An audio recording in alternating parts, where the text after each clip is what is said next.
We're on a mission to get to $30 million ARR with just 3 employees and AI agents. What we're trying to prove is that, the old unicorn playbook of growth at all costs, scaling with a bloated team is dead. And there's a new playbook where you can scale with intelligence, not with headcount.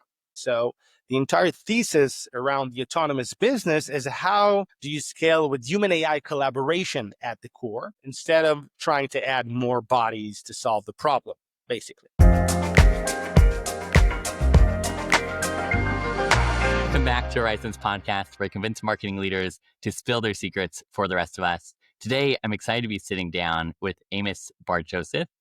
Amos Bar-Joseph is fascinating.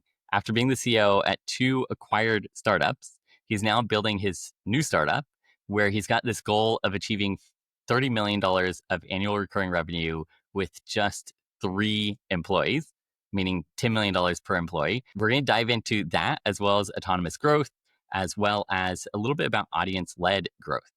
Amos, welcome to the show. Wow, Nate, what a wonderful introduction. I would love to start with this piece that you posted on LinkedIn recently.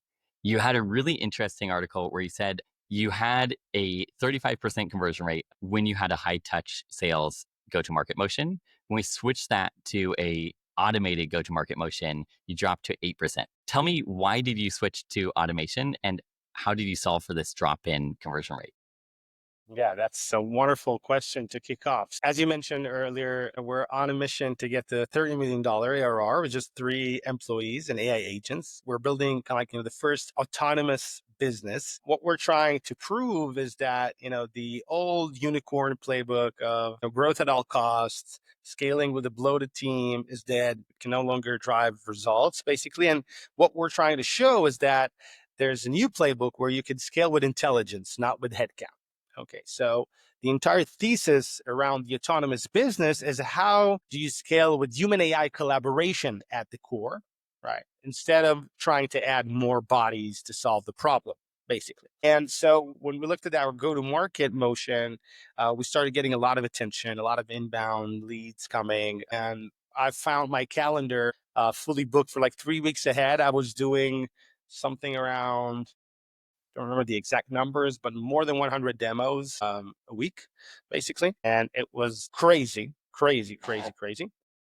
So how can we offload some of that pressure into, AI automation and something that could scale better? And so that's why we decided that we should change kind of like the heavy touch point sales led into something a little bit more low touch, more automated. And what we did is that we've divided the funnel into kind of like high value customers that I still want to talk to, then low value customers that we want to actually drive to a free trial first, and non-relevant leads to a waiting list, basically. And what we saw immediately was there's like a huge drop in the conversion, which of course makes a ton of sense because you can't really replace that human touch, that the fact that eventually buyers, they buy from a human being. They don't buy from a brand. They don't buy from, an ad. They buy from a person. And so when you take that away, so obvious that the conversion rates will drop significantly.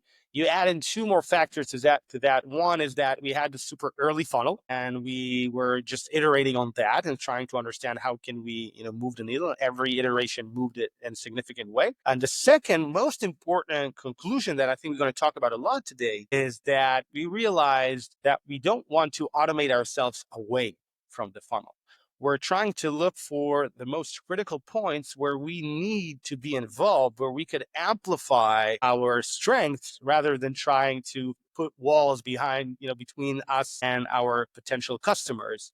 And so our go-to-market motion evolved significantly since that post, actually. So it sounds like then there's sort of 3 directions that you wanted the automated portion to push people, either waitlist if they're low value leads, free trial if they're a sort of mid value lead, or actually talking to you if they're a high value lead. How do you assess which should go into which of those buckets? Yeah, that's a great question. So there's like the potential size of the account, right? Like the value. Then there's the potential value that the customer would see from your solution. And I think that the second criteria is mostly overlooked by marketeers. So it's not only about how could I, land the biggest MQL, right? For example, when you're a 3-person team, incentives are aligned. You care about sticky revenue. That's what you care about. Okay, that's the end outcome. You're not incentivized around MQLs or meetings booked or meeting quota or resolving support tickets. Everything is about sticky revenue. And we found out that, if you want to, scale sticky revenue, you need to embed this incentive alignment all across the funnel. And so in the top of the funnel, what we're trying to find are, big accounts, but with a high probability of finding value from the product, not only buying it, but actually finding value when they use the product as the time goes. And so what we realized is that the HubSpot Slack ecosystem, if you use HubSpot as a CRM and Slack Yeah. as your communication channel, internal communication system, then it has a high proxy for like agile go-to-market teams. The opposite will be like, for example, you're using Salesforce and Teams. Okay. So if you're using Salesforce and Teams, for example, there's a high proxy that your agility as a go-to-market organization is much more limited. Thus, your openness to changing your entire operating system around AI agents is much more limited. Thus, you will find less value with using Swan because you will try to put Swan into your existing processes rather than changing your processes around the new AI agent tool. And so that's how we kind of like thought of dividing these buckets. And that's how we find the highest value customers are the ones that have, the potential to be the biggest ticket size, but to stick with us the longest. There's so many different directions to go with that, all of which are fascinating. I want to start with the incentive alignment because everything comes down to incentives, whether you work in marketing or in any other field, everything is incentives. We often talk in the marketing space about marketing qualified leads, MQLs, and how, like, oh, we send all these good MQLs and the sales turns them down. Having 3 people in the company does take care of that problem. Everyone has the same incentive.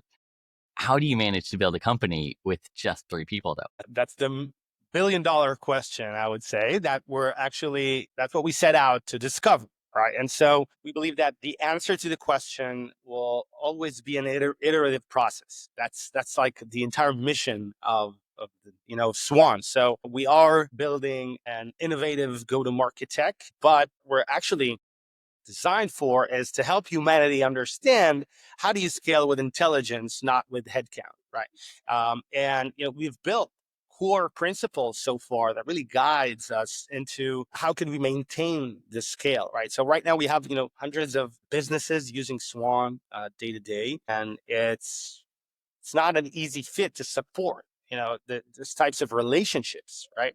It's not like you're serving prosumers or consumers. And so we have these stories of like Instagram 13 people, Telegram is 30, WhatsApp was 50, something like that. So all these crazy stories were all prosumers, consumers directed. But when you're scaling businesses, you're scaling relationships. And so what we're trying to prove at Swan is how can we use, the principles that we're going to talk about in this conversation, but how can we use them to scale intimacy, to scale customer relationships? And the first principle that we actually touched upon in this conversation already, Nate, is that we're not trying to automate ourselves away. We're not trying to look for digital labor. We're actually on the hunt for digital leverage. What we're trying to unlock is not an AI SDR, it's a 1X seller. It's not an AI engineer, is that 100 basically. And so what we're proving is that a 3-person team, when you're putting each person at the center of your AI operation, then what you're basically trying to unlock is that 100x hero, superhuman, basically. And you've talked about this idea of not being replacing labor, but bringing leverage to the person who's doing the work. What is the difference? Let's take SDR, a sales development rep. What is the difference between a automated SDR and a 100x seller? Yeah, that's a wonderful question. So there's like this, there's a technology, like a technical difference, and there's a philosophical difference. Okay, I so love it. well, actually, I'll start with the technical one because it's interesting. I love it, and it's a new concept that I'm playing with it lately. It's the fact that most of these AI SDRs they're just, AI automations. What we see there is that there's the code controls the AI. There's like a predefined workflow of steps where we say, okay, this is how an SDR works today. Let's try to replicate that workflow, that, ordered steps in a code base. And whenever there's intelligence required, we'll actually embed an AI model in that specific step.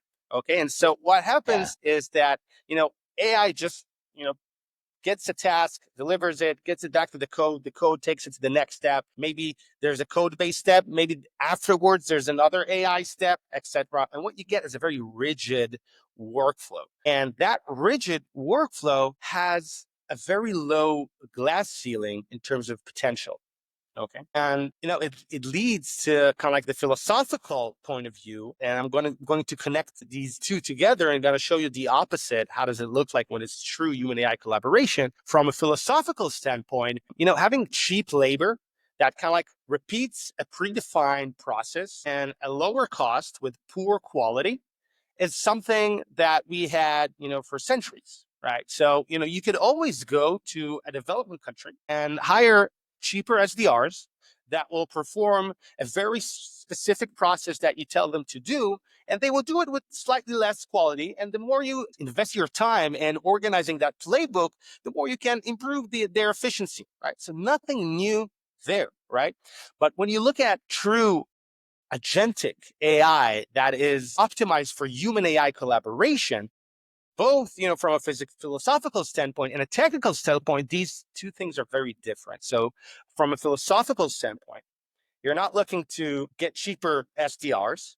You're trying to unlock that 100x seller. Basically, you're trying to reimagine, to reinvent, to rebuild the function from the ground up using human AI collaboration. You're not trying to take a specific process and slap AI on it. You're asking yourself how that process looks like if it will be completely transformed with human AI collaboration at the core. And then from a technical perspective, what that means is that the AI has a goal.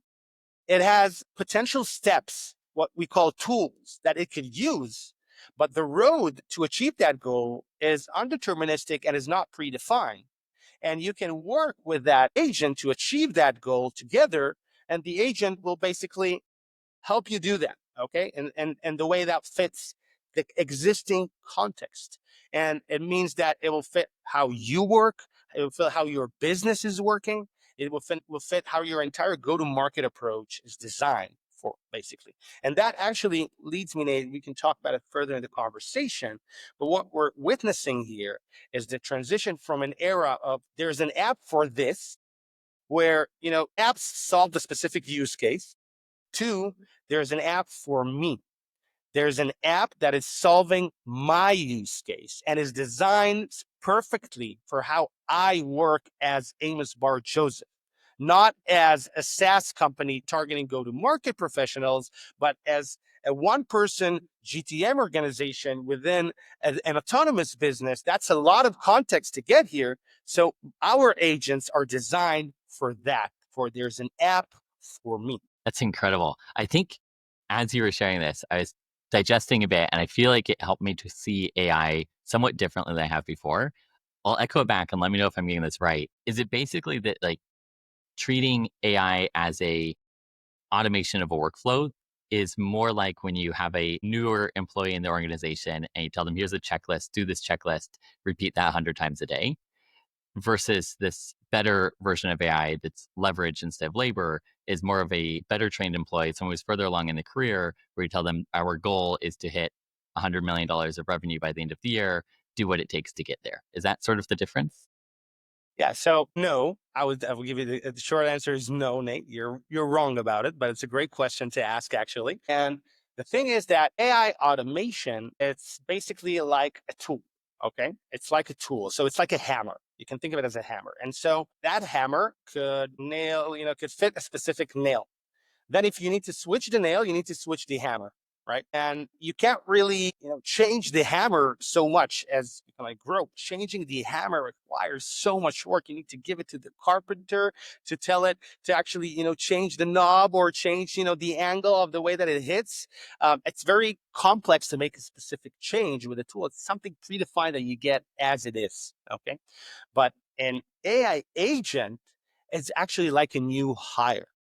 So it is actually like a new hire. Why? Because you start by giving it a set of goals and some context on your company. But what an AI agent is designed to do is to adapt itself to how you work.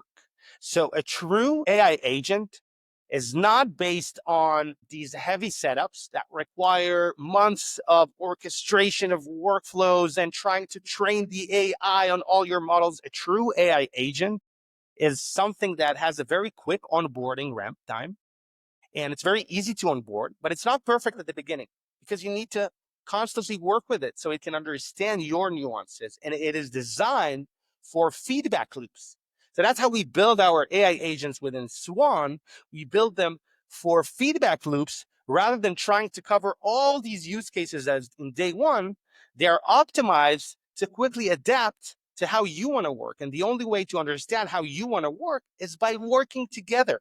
Just like a new hire that you will onboard to your company, and you will start by giving them a specific task. You will see the result of that specific task, and then you will tell, you know what, Nate, at Swan, we do things differently. You actually did X, Y, Z, but here we actually do this in that way, right? And so the agent could learn from that, take that feedback, put it in its memory, and next time it will hit that task, it will understand this is how you do things at Swan. So the difference between AI automation to an AI agent is the difference between a rigid tool, off-the-shelf tool that you buy, and you try to work around the tool to fit it into your use case, rather than an AI agent is actually a new hire that is trying to work around the way that you run your business. I'm curious to see in more detail how this works with agentic workflows. So let's take Swan as an example. You've got this super cool tool where people can come to my website. Swan automatically identifies Amos Bar-Joseph came to my website. It finds you on LinkedIn. It sends you a message. It does follow up, things that a sales rep should be doing. And then eventually it says, okay, this is a point where Amos is sufficiently interested. Let me hand him over for human reach out. How does this agentic feedback loop work in that process? So the first major breakthrough was actually simple, very simple in Swan. It was the fact that Swan lives in Slack. So Swan is not a dashboard. Like, if you look at an AI SDR, for example, you see, okay, how do I use this AI SDR? Oh, I log into a dashboard. There's a buttons here. I need to create a sequence. Okay, is this an AI SDR or just another SaaS tool? When you work with Swan, you add Swan to your workspace. Swan is a Slack app that lives within specific channels. Swan will, walk you through, white glove onboarding in a conversation in Slack, like you did with an amazing new hire that comes really prepared. Swan performs research on your company already, so it has the context on what you're doing, but then it will start suggesting recommendations, and you tell it where it got things wrong, how do you want to actually make things right, etc. So you don't start with an empty canvas. You're always the second mover with Swan from day zero. You're always the second mover from the onboarding, right? So you always react to what Swan tells you. Then after the onboarding, Swan can tell you, look, Nate, here's an amazing qualified lead that visited your website but didn't convert. This is the exact person, actually, based on what we had in our initial conversation. You told me that this is a relevant lead, right? What do you think? Should we engage that specific person on LinkedIn? Swan has that capability, so it will recommend. And then you can actually see the message in Slack and see that it is actually a university. Okay. It fits amazing the way that you describe your ICP because it answers the employee count or whatever, the geographies. It actually fits that specific ICP definition that you told Swan because you didn't think about that use case when you onboarded, right? So you see that university, and all you need to do is just tell Swan, hey, Swan, we don't target universities here. So exclude universities for any further outreach, right? And you could actually do it much simpler. You can just say exclude universities if you don't want to be polite. But that's it. And Swan, puts that in the memory and updates the database configuration of your ICP. And so that's it. The feedback has been implemented, and Swan will never surface again at a university. And so the idea is that you don't need to spend a lot of time in rigid workflows that try to cover all these use cases. And then if there's a hole, you need to reverse engineer your entire orchestration. It's built for a simple onboarding and then these quick feedback loops that lives in Slack. I love that element of Slack, which feels like it's so simple, almost like an afterthought. And yet at the same time, seems like one of the most important pieces that shows up where you already are. It meets you at your place of business and doesn't require you to come to a new address, to a new website, a new dashboard to engage with it. That is awesome.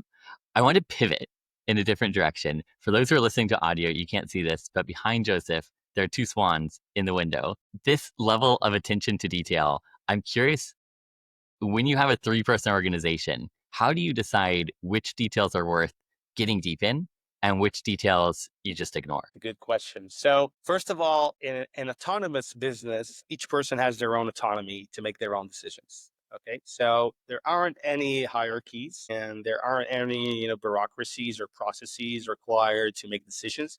Everyone has their own domain, which they completely control, and under that domain, they're allowed to make any decision that they want without consulting anyone from a processes perspective. We do talk a lot about things together, and we try to think together about major junctions, how to move forward. But if it's an engineering related challenge, then Neve, the CTO, has full autonomy to do whatever he wants, even if it requires significant budget to do that. Same thing with Ito, the product, and with me around growth. Okay. In terms of attention to small details, so it all comes down to prioritization. That is nothing new in the way that we're building our business. It's all about startups are differentiated from one another just by their ruthless prioritization capability, right? The more ruthless they are, the better they are, basically. And so it's one we take it to the extreme. We have this closer to revenue approach where we always try to think about, how close is that to making an impact on revenue and what's the effort required to actually make that. And we always challenge our, hypothesis with a smaller one. So we always try to say, can we do it with less effort? What will be the smaller version of that actually?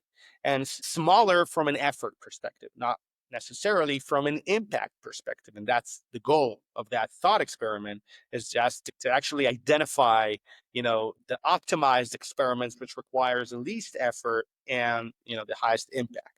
And so it's all about autonomy, ruthless prioritization, and then combining the closer to revenue with effort, but trying to minimize the effort as much as you can to the smallest experiment, actually. So it's never, a question of should we add that detail or not. It's always an experiment. If we will add that detail, what will be the result? And then could we do it in a simpler way? Could we actually make it in a way that will require less effort? So that's how we think about it. I love that. I love that. It reminds me of this idea of t-shirt sizing because it can often be something where you look at this concept of like, oh, I want to optimize for the thing that has the most revenue and the least effort. But how on earth do I determine what's going to have the most revenue? How do I calculate what is the effort level required?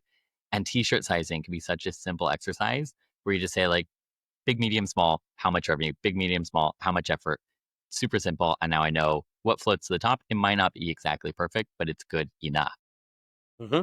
Amazing. I I actually want want to double down on that, Nate, before we move forward, because I have another thing to. to say here. So, in early stage startups, when I talk about early stage startups, I mean, if you're below like $30 million ARR, okay. If you're below that, then you're measured by your decision making velocity. So the only advantage that you have on the big corp is your decision making velocity. That's the only advantage that is structured into the fact that you're just a smaller company. True.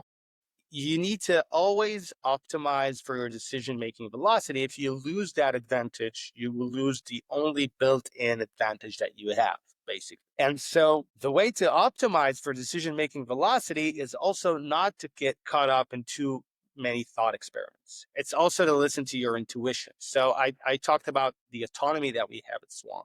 So we contrast that, t-shirt sizing thought experiments that we run with each other with just pure intuition, right? We're just saying, yes, I think this will move the needle and I think we should do it. And I give you a major example for that. We started the conversation by talking about our conversion rates in our free trial, like self-serve motion, but they were 8%.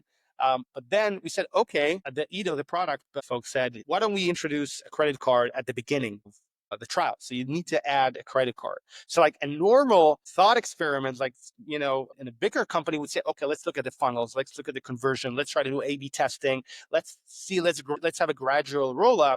We just said, we don't have time for that. We need to optimize for decision-making velocity. We just put a credit card block at the beginning of the trial in just one day. It just happened. In 24 hours, we didn't have one. Now all the users are seeing it. And we saw a major uplift in the conversions from 8% to 25%. Right. So there were other areas that were affected by that. And, we're always understanding that. So top of the funnel got reduced a bit, etc. But the bottom line has seen a major increase by that. And these are the results of intuition, because you have that talent condensity in an early stage startup. You have to optimize for decision making velocity. And I'm curious when it comes to intuition. You've been at two startups before that you've been CEO of. They were both in the messaging space. One was more in Web3 messaging, one was more in airline messaging, which is really interesting, helping major airlines like Singapore Airlines to message people when there were flight delays. How did that background in personalized messaging inform your intuition as you built Swan? Yeah, that's a great question. So I would say that the biggest impact was on the fact that I always tried being better in both of these startups, actually. And it's interesting because it touches on messaging from a different angle, because messaging as marketeers, we always strive to actually be better, right? How can we be the best? How can we have the best message out? And I did that mistake in both of my first startups. I tried being better at everything, whether it's our messaging, whether it's our technology around messaging, whether it's how we personalize the messaging, and whether it's actually the messaging that we build as marketeers around these companies. But what I realized is that it's not about being better, it's about being different. It's about being better to a specific segment. Right. And what I realized in this company is like, okay, who am I? I did like a very, soul searching experience. Like what is the DNA of this company? What is the DNA of the founders? What do we actually want to build that is different? What is our messaging that is completely different? How do we want to approach messaging from a technology perspective that is completely different? And so that's how we came up to the autonomous business model. Basically, it was all about the fact that we just hated that growth at all cost model. The fact that the unicorn playbook is what led me, my previous two companies to get to 30 people before, we had a $1 million ARR, to scale after that. Before you really kind of complete the sales cycle from end to end, you start bringing your sales team. The entire company is built on like a very sick foundation. It's very hard to maneuver and adapt to the reality of the market that is constantly changing. And so I felt like I want to do something different. And so like my biggest learning is that I actually, in every little interaction that I have, or every decision almost that I have, I always remind myself, how can we be different, not better? And when I think about growing, so when you talk about like, oh, before you know it, you have 30 people in your company. One of the major reasons for that is that any kind of growth comes along with things that soak up your time. Like the problem we mentioned at the beginning, where you were so successful that you had tons of people booking sales calls and you realized you didn't have time to do those sales calls. So you needed help from an agent to scale your time. And there's so many other examples. Even once you have customers, then you have customer service. It starts to take a lot more time. What are the biggest time sinks that you've seen so far, and how have you addressed those? Yeah. So first of all, there's this fallacy that managers, leaders, CEOs think that if they would scale the team, they would have more time. Okay, that is not correct. Right? You don't bring in more people to your company to give yourself more time, because every headcount growth requires more attention from the company. Actually, so you have the existing challenge. What you added is another challenge, which is that person, right? That requires a lot of attention. And if you treat your employees right, then it means that you have a lot of time invested in making their life easier, making their goals accomplished, and things like that. But for us, we invest all of our time instead of hiring and HR and thinking about doing one-on-ones with our employees. Each of us has their own bottlenecks basically that they spend them. That the biggest one was actually support. So when you're doing B2B, support is not an afterthought. It's something built in to the offering, basically. So, you onboard a business, they want to know how to use the platform. They want to get that attention. Like, tell me, how do I do it? I want to go in a call. I want to have a question, answer it, etc. It's much more demanding when you're working with B2B. And so you can't really escape that.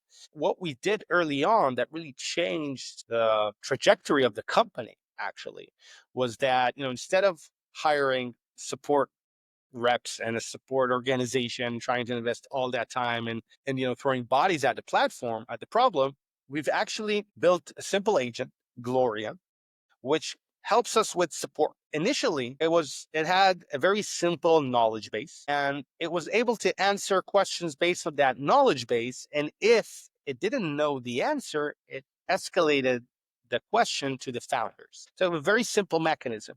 But then what we layered on top is that ability for actually Swan to document upon request that Q&A session between the founder and the user in that knowledge base.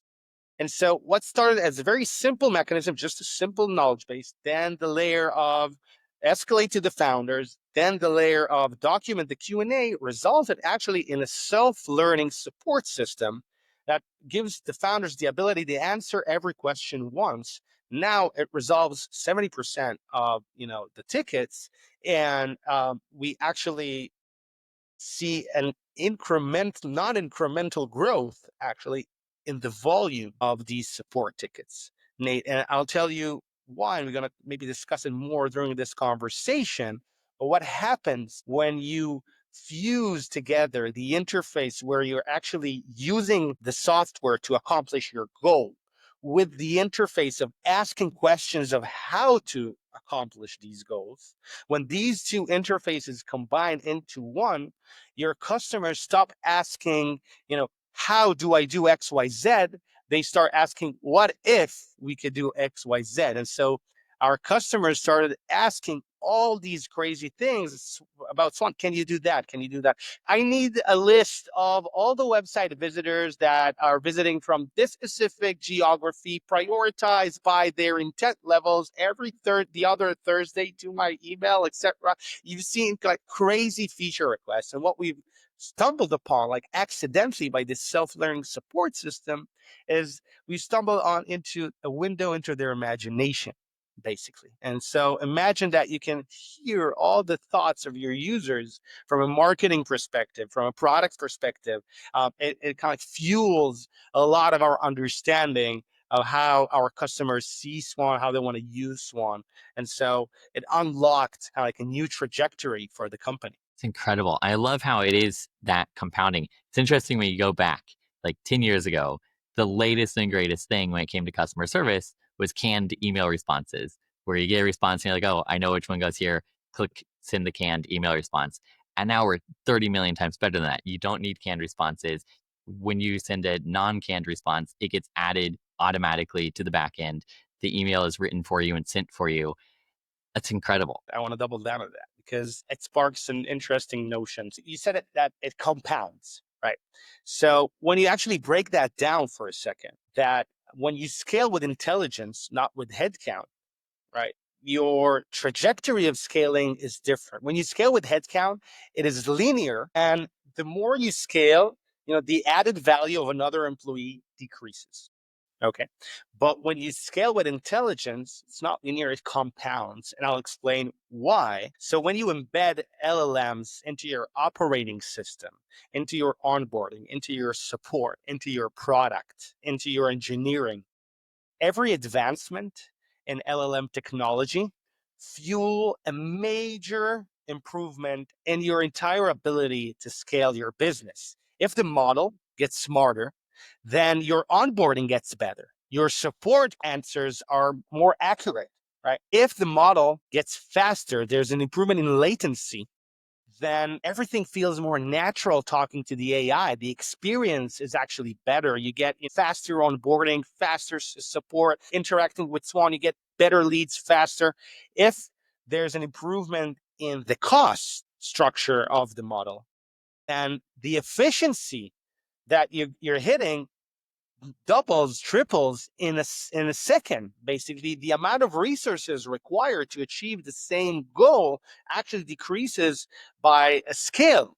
We, if we assume that we're at the beginning of this LLM revolution, then imagine the amount of compounding effect that is waiting for these autonomous businesses. That is a powerful vision. And even at the most simple level, if you hire an employee, even if they're a great employee, someday they're going to leave. If you train your AI autonomous agent, they will, in theory, be getting better and better for the rest of your company, which leads to a difficult question for everyone who would like to be an employee at some company over the next 20 years.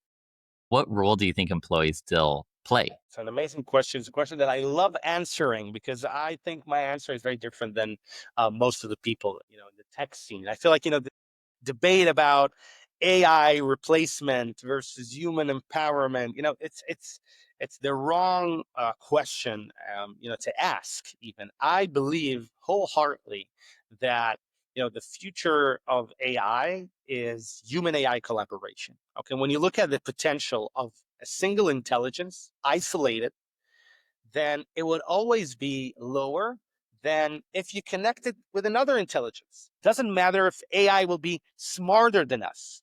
The fact that it would still need someone to creatively poke holes at it, even if it was like a monkey trying to poke holes at the machine, it will still spark creativity and something better. And you can actually take that analogy and look at, monkeys and their interaction with humans, right? If we interact with monkeys, we can learn from that interaction, right? We can still become better as a superior intelligence, right? So I wholeheartedly believe that, the future will always be human AI collaboration. We will not replace a single employee in the world. What we will do actually is two things. One, we will reimagine functions completely. And so instead of having librarians before the internet, we will have, information and knowledge workers. And so it will be completely different, but it's not like databases replaced librarians. We don't really look at that, right? We don't feel like the fact that you have a database today and you can access that database through an interface, we don't think, yeah, this is a digital worker. We can now hire databases instead of librarians. It's not about that. So the fact that it will still be human AI collaboration, roles will evolve and will become completely different. That is one thing. The second is that we will gain a massive productivity gain out of that. And so we will be able to create more with less, what will lead to more competition, more businesses actually, and more employment in the world when you look at it. But the most important takeaway that I see from the revolution of the large language models, that in the next 3 years the dynamics are going to be a bit different than what I said right now in the next 3 to 5 years, and I'll explain why. When you look at an enterprise, that their agility almost goes to zero. They're very rigid. It's hard for a big enterprise to change their core operating system, to change their processes from the ground up. Their quickest win will be to fire a lot of people, to be to reduce their headcount, right? Because they will, leverage that productivity gain to actually reduce the amount of headcount and try to replace it with a cheaper labor, basically. That's when you look at enterprise. But when you look at SMBs, which is the majority of businesses in the world, actually, not from an employee standpoint, but from the number of businesses, most of them are SMBs, they won't gain almost anything from firing their employees, from reducing their headcount.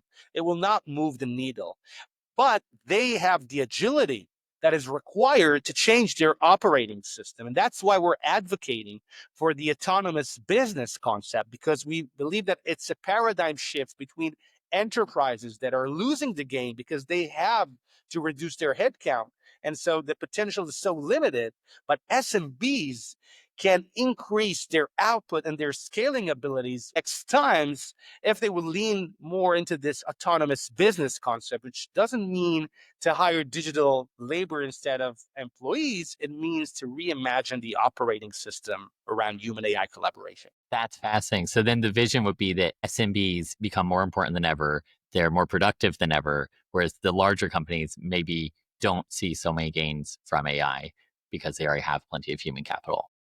The future belongs to SMBs, Nate. And SMBs will not be called SMBs anymore because it's not about size. It wouldn't be about headcount anymore. And we have a T-shirt at Swan in the back that says, small is the new big. It's actually Elias Torres coined it, and I owe it to you, Elias. Put hand on the heart here. But it's that's how we see the future. That being big becomes a disadvantage in a world where you could scale with intelligence, not with. That's exciting. I want to talk really quickly about a different area, which is audience led growth.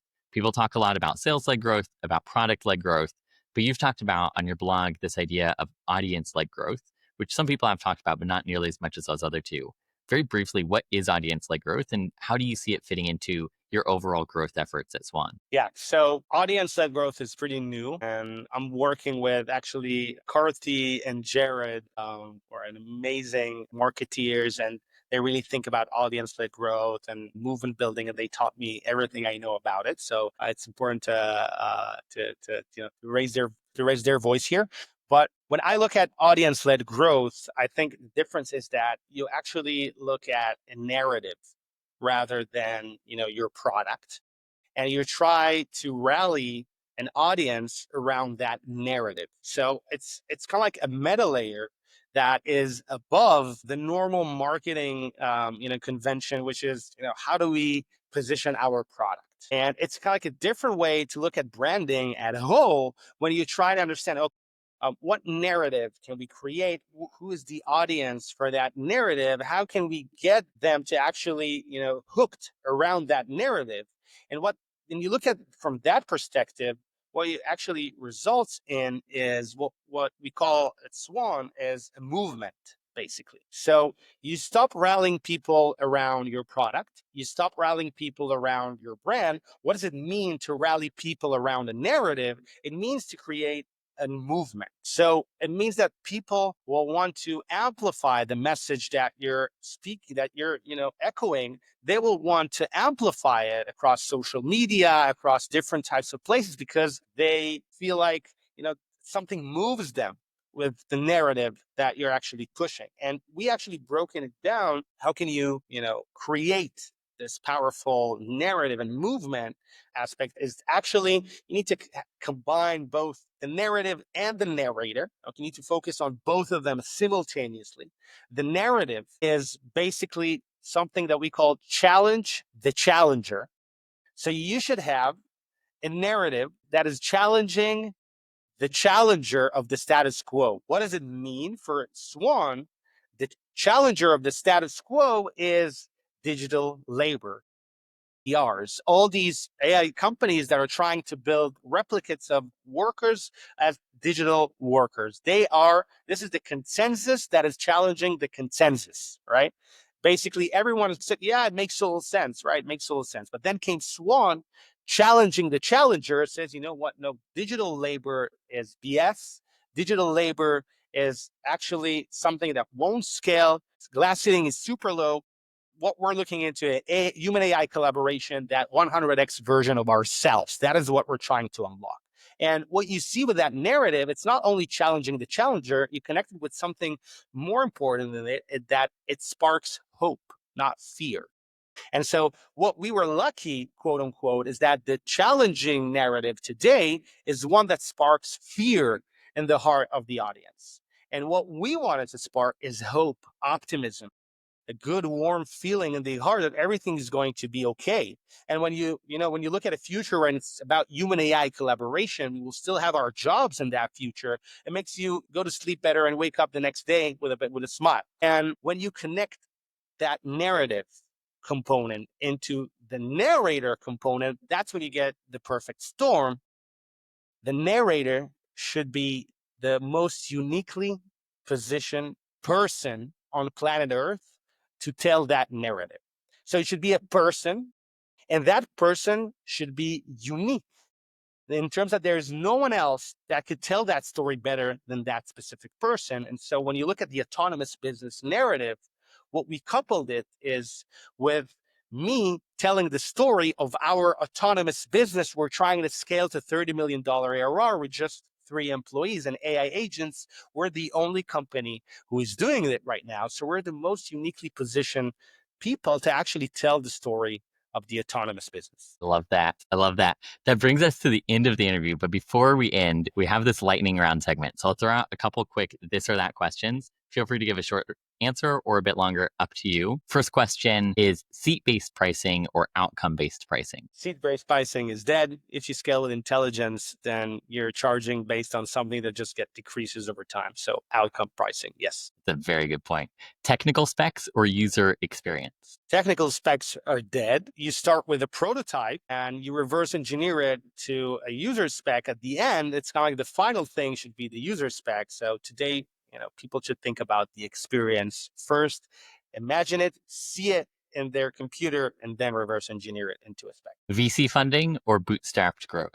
Neither. Scale with intelligence. It's just easier. Then, if you want the money from VCs, it will come pouring to you. If you want to go bootstrap, you could do it. If you focus on scaling with intelligence, you don't need the capital, but you can raise it. So just pick whatever is your flavor. Enterprise momentum or SMB agility? SMBs are the future of scale. Agility in an age where intelligence matter more than headcount is the number one advantage. And being big is just, bloat and disadvantage. Product first or marketing first? Marketing first, 100, 1000%. If you look at the 2000s, it was easy. It was super hard from an engineering perspective to build software. Then engineering got solved. Then in, the 2010s, product was, the most interesting thing that people could actually create, and the best products exploded. But now products are easy to replicate. In 2020, the most scarce resource is attention, and rising above the noise is the hardest thing. I agree. With that, that brings us to the conclusion. Where can people go to learn more about you and more about Swan? So I have a newsletter called The Big Shift, and it's a behind the scenes look into how we're scaling Swan to $30 million ARR with just 3 employees and AI agents. We're sharing our wins and losses, our frameworks, our playbooks. So you can join and take a seat. And also I have a GPT in the Chat GPT store called the Autonomous Business OS. And if you want to learn more about how to turn your business into becoming more autonomous, just, take that GPT for a ride. Fantastic. All of that will be linked below, as well as Swan. Thank you for coming on the show. This has been a very great learning experience and a lot of fun. Thanks for having me, Nate.